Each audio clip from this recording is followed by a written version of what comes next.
Basilio respected Robinson's in-the-ring ability, but could care less for his antics outside of the ring.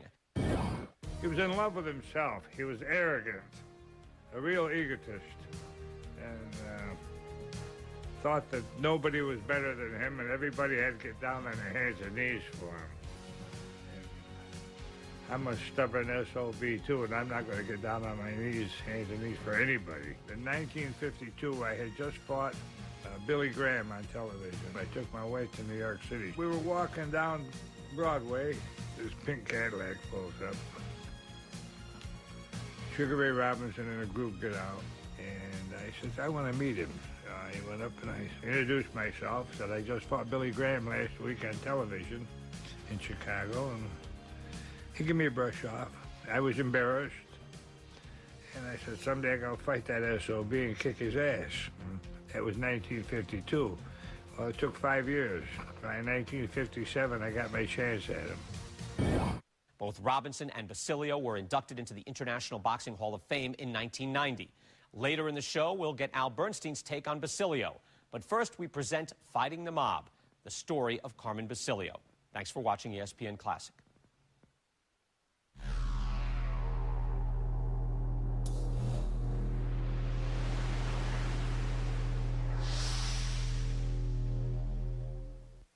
The champion from Canastota, New York, Carmen Basilio. Basilio was that good that he had problems. The fight game wasn't always honest. You faked the knockout, isn't that correct? Yes, sir. Quit that dirty, rotten game, she said. I think boxing is the swill barrel of sport. Racketeers controls the so-called sport of boxing. Frankie Carbo was a professional hitman. Mr. Gray. Mr. Gray. That's what they called him. He killed many, many people. The Underworld Commissioner of Boxing. I respectfully decline to answer questions on the ground that I cannot be compelled to be a witness against myself. The mob made life difficult for Carmen because they couldn't control him. They didn't want him to win. The winner and new middleweight champion of the world. He was in a very, very difficult spot. His managers were particularly close to Carbo and to Gabe Genovese. They made me think I was the biggest criminal around. I was never a mafia man. Johnny came to me and he says, I'm going to have to hook up with the mob in order for you to get a championship fight. And I refused to give anything up. They started to refer to Basilio as the man of courage.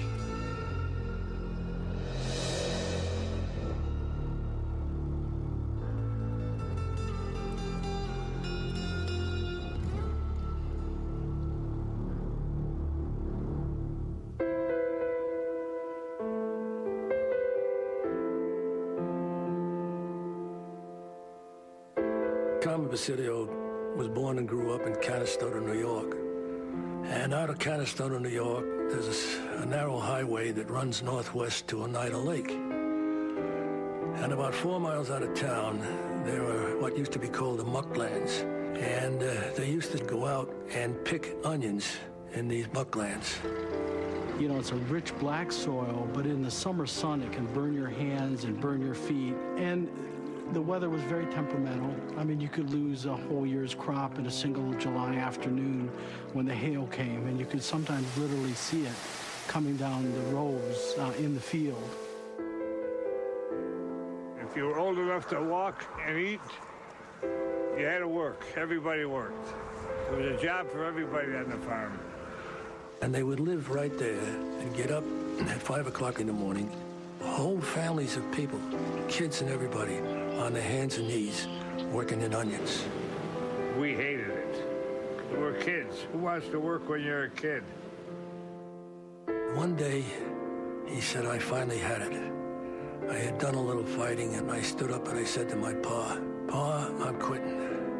He said, what are you gonna do? I said, I'm gonna be a fighter. And he said, you'll take many a beating. And I said, yeah, and I'll give many a beating too.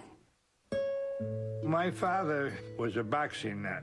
He followed all of the fights. I remember we were little kids, and my father was going to go with a couple of his paisans to Syracuse, New York. Primo Carnera was going to box an exhibition there. You take those old Italians, and one of the paisans was champion of the world. That's one of the most thrilling things in the world for them. I think when Primo Carnera won the heavyweight championship of the world. It may have been one of the only times that heavyweight championship was fixed. The poor fight game suffered more, I think, from being manipulated by the dark forces, whatever they are, than any other sport. Gamblers and profiteers had long had their hands in boxing, but by the mid-30s, the fight game had been wholly taken over by the underworld. After Prohibition, the mob looked for a new source of revenue. It had controlled boxing pretty thoroughly during Prohibition, but now they needed to go big time. And boxing was a great place to start, and it controlled it absolutely thoroughly. The really big-time racketeer to enter the boxing game was Oni Madden, who was a prime bootlegger in the 20s. Somehow or another got the contract of Jack Sharkey. They always own a piece of the champion, and own him meant they would get a percentage of his purses, and they could decide who he would fight. And the pattern was you don't let him fight anybody who you don't already have an interest in. If anyone could succeed at swindling prize fighters, it was Paul John Carbo, alias Frank Fortunati, alias Frank Tucker, alias Jimmy the Wop. Frank Carbo was a guy who came up in the Bronx, whose childhood was one petty scam after another, and then he started killing people for a living, linked to Murder Incorporated and all the great mobsters of Brooklyn. His first homicide was a case where he was shaking down cab drivers in the Bronx. One cab driver was recalcitrant, and Carbo killed him. 4 years he was in hiding. Then he came back and pleaded guilty to manslaughter. He got a 2.5-year sentence. Frankie Carbo earned his stripes in the Vito Genovese crime family, and his status rose quickly. In 1936, Vito rewarded Carbo with a stake in his cousin Gabe's middleweight champion, Babe Briscoe. And Genovese says to him, look, I like you, Frankie. You've been loyal, you've been good. Why don't you say, take 20% of his fighter? So what happened was that within 6 months, Carbo figured 100% is better than 20%, and Carbo had 100%, and that was his first fighter. From there, he began to get more and more into boxing, and he became the underworld commissioner of boxing.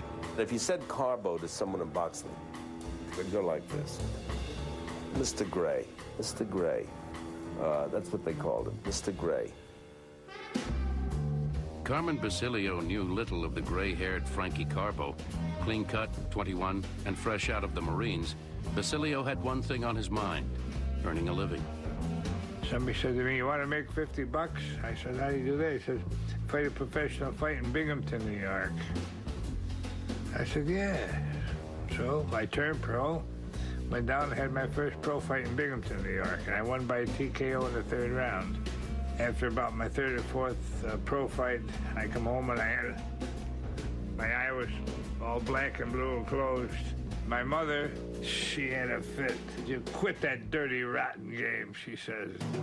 Mary Basilio was more astute than she knew. By the late 1940s, New York District Attorney Frank Hogan had waged war on racketeering. He thought he struck gold the night Jake LaMotta gave up against Billy Fox. LaMotta was a wonderful fighter that couldn't get the title shot that he wanted. And the mob came to him and said, look, you play ball with us and you get the shot. At the time, the mob was building up a guy by the name of Billy Fox. Turned out to be not that great of a fighter. Billy Fox had a record of 43 consecutive knockouts, all fixed, I would imagine. So LaMotta said, okay, if I get the fight, I'll take the dive. Madame Parker writing said that the sound of splashing water was heard in Madison Square Garden last night, you know, as LaMotta took his dive.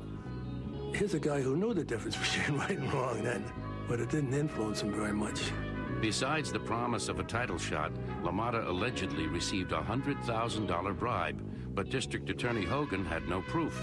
To the dismay of big-time Broadway bookmakers, Frankie Carbo and other mobsters made a killing on the fight.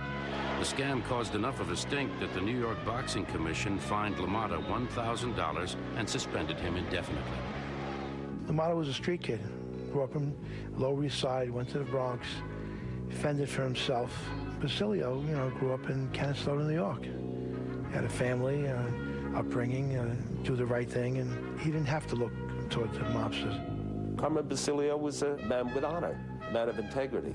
I always thought of him as the honest onion farmer. Why are we wearing these outfits? I thought we should practice our Irish step dancing to celebrate the St. Patrick's Day season.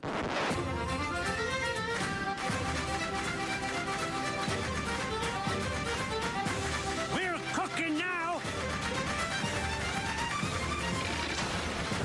Ow! Maybe all we need for St. Patrick's Day is our Guinness. Ouch! All we need is Guinness! Brilliant! Brilliant! Enjoy Guinness Draft responsibly during the St. Patrick's Day season. Wheat Thins has 0 grams of trans fat with a nutty, crunchy taste worth diving into.